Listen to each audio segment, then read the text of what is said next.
Well, hello there. Welcome to my little corner of the internet. My friends call me Stripes, and you can too. I am a car camping, backpacking, jet-setting adventurer who loves being cozy at home. I am the jet-setting homebody, and these are my stories. I'm here to discover, explore, document, and share as much of this world as I can in this short life. Today, I'm excited to share with you an unexpected journey I recently took while driving down the stunning Oregon coastline along Highway 101. From the Washington border to the California border, all 340 miles of beautiful beaches sprinkled with lighthouses, small coastal towns, saltwater taffy, tide pools, and even some spooky history. I invite you to grab a yummy beverage of your choosing, get cozy, and enjoy. You are watching Jet Set Home. Good morning, friends. How are you today? I am somewhere along the Oregon coast. I don't know where. Last night at around midnight, Walmart security came by and said, no overnight parking. Which was crazy because, well, there's several reasons. I'm too tired to get into it, but there was a huge group of us that had to move at midnight. And I realized that that's none of Walmart's business, but nothing was posted. I checked. There were no signs that said no overnight parking. When it first happened, I thought, oh, this is just a prank. Like some kid is running around saying this. But, they were actually kicking people out at midnight, and I just felt very, I guess at first I was disappointed. No, at first I was angry, and then I just felt really disappointed for humanity, because that's a dangerous thing to do, I would think, to make people move at midnight, and turns out there's nowhere to move to. The Oregon coast does not have legal pullouts for people who are tired. And all of the little beach towns are, they only have like camping, RV, or hotel, which in August, they're all booked. They're all reserved. So there was nowhere to go last night. And I was so tired. So I just started driving until I couldn't keep my eyes open anymore, and I just pulled over in some random pullout, which is, dangerous. But I just figured it was a big enough pullout that if somebody pulled in behind me, I wouldn't get crushed. And then if a cop came, I would just explain that I was just too tired to drive and it wasn't safe. So that being said, I don't know where I am, and I'm going to figure that out right now. But what I do know is that there is a sign that says Devil's Churn Loop Trail. Cape Cove, Tide Pools, Spouting Horn, and Visitor Center. So wherever I am, I think I chose wisely, and I am going to eat something really quickly, brush my teeth, and then go exploring. And I hope you join me for this, this adventure. I don't know what we're doing. I have no idea what's going on. Oh, this is great. Because of my restless night, I was feeling very low energy. The level of tiredness I was experiencing was enough to make me want to sleep for the rest of the day. Instead, I forced myself to get up for this short 2-mile walk around the Cape Perpetua scenic area.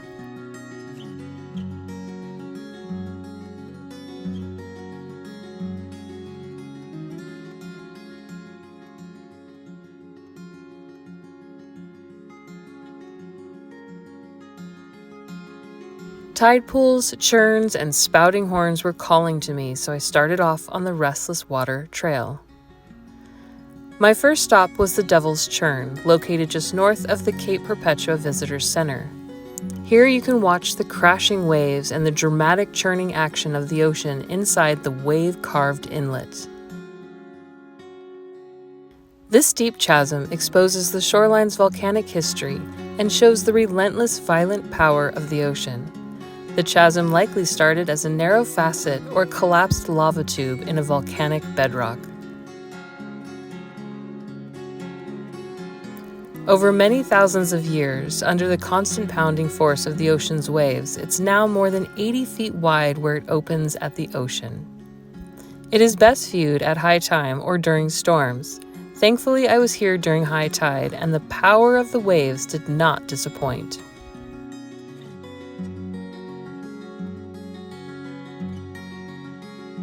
This is the Devil's Churn, and it is absolutely amazing.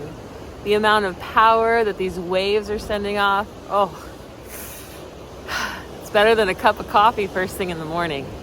You can walk all the way down to the rocks where these beautiful waves are crashing on, but I'm not going to do that this morning.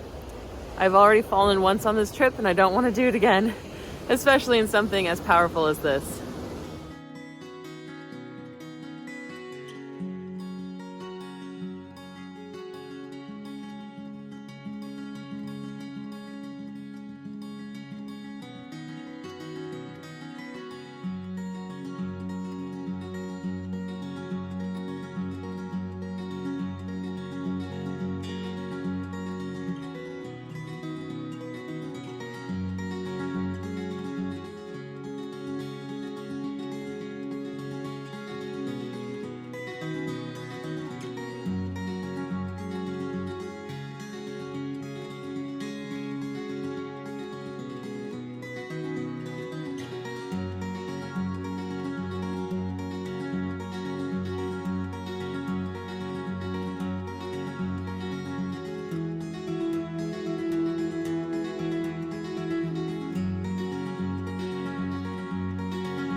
It's not quite low tide yet. We still have about 3 more hours. There are some pools that are exposed, but they don't have much in them. And it feels a little dangerous to go further, so I'm not going to. But I could imagine in 3 hours this being a very cool place to explore. And if I'm still here, I will.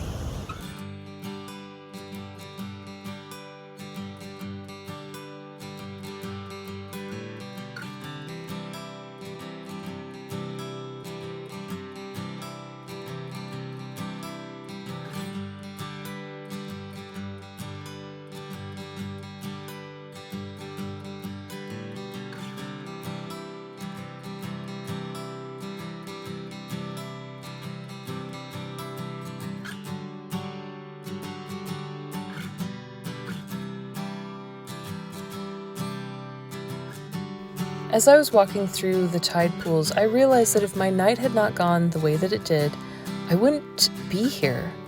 Or at least it would not have been as convenient. Sometimes these little pullouts or these destinations on Highway 101 are hard to see. The fact that I stopped here in order to sleep and then I just woke up to this incredible adventure was such a pleasant blessing. I can't tell you how much it filled my heart with joy to walk on this very gentle trail overlooking the Oregon coast and all that it had to offer on this beautiful morning.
The Restless Water Trail turns into the Captain Cook Trail, where you can walk to the Spouting Horn, a saltwater fountain driven by the ocean's power.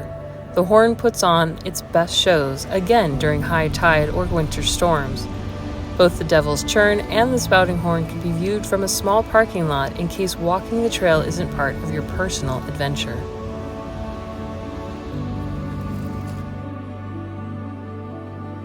You can take a short tour to see the visitor center. I decided against this stop due to my low energy, so I made my way back to the car to head south. This is another example of Oregon's rich coastal history. A $5 parking pass can get you a day's worth of exploring, hiking, history, wildlife, geology, and more.